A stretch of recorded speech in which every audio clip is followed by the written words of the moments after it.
Remember Bertha Lewis? She was the head of Acorn. The group busted telling a fake pimp how to get a mortgage on a brothel. Remember that? Sure. Well, stay tuned, folks, because Bertha's back. Hey, remember Acorn, the community organizing group that was forced to disband after a series of undercover tapes showed employees giving advice to how to cheat the tax system? But now Acorn's disgraced former leader Bertha Lewis is back, helping New York mayoral candidate Bill de Blasio win office this November. At least he got the Democratic nomination. And that's not all she's doing. Here to explain, the author of this book, Spreading the Wealth, Stanley Kurtz. Stanley, in what way is Acorn moving the money from the suburbs to the city?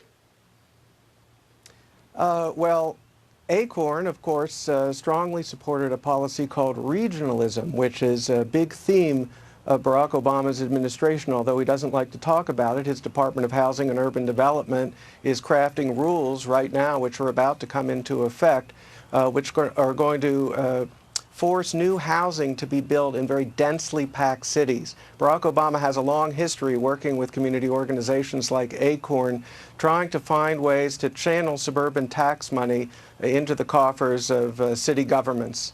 And so Bertha Lewis's return is just another sign of the fact that Obama is still working on these policies. Here's Bertha Lewis in action last week.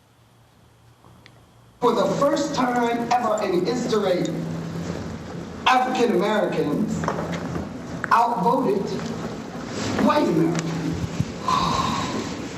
Ooh, that's feel like that can change everything. That's why it should matter to us. You talk about a racial divide, you're talking about a financial divide, and now you have this mayor, this guy who wants to be mayor, de Blasio, on the Democratic ticket. He wants to further this cause. Well, that's right, Brian. I mean, I think Bertha Lewis's remarks on immigration were wrong, and I also think they were dangerous. They were wrong because if you bring tens of millions of new workers into this country when we've already got high unemployment, that's going to hurt all American workers, whatever their race or ethnicity, and certainly including workers who belong to some of the very same minorities Bertha Lewis claims to speak for. But I also think her remarks were dangerous because when you try to build a political coalition by appealing to race and ethnicity rather than to the kind of ideas and policies that all Americans can share, then that's the way to divide this country. And what's happening now is that Bertha Lewis is shooting back into the news, not only because she was invited to address the Congressional Black Caucus on immigration, but because Bill de Blasio, who is the brand new Democratic nominee to be mayor of New York, turns out to be a longtime friend and a political associate of Bertha Lewis. And Bertha Lewis has been bragging that if Bill de Blasio becomes mayor, and there's certainly a good chance of that, then she and her new group, which is really just a renamed version of Acorn, are going to be right back in the political driver's seat. Yeah, his goal is to take those horrible rich people that have a nice place, get the money from them, and spread it around until all those rich people pick up and go somewhere else.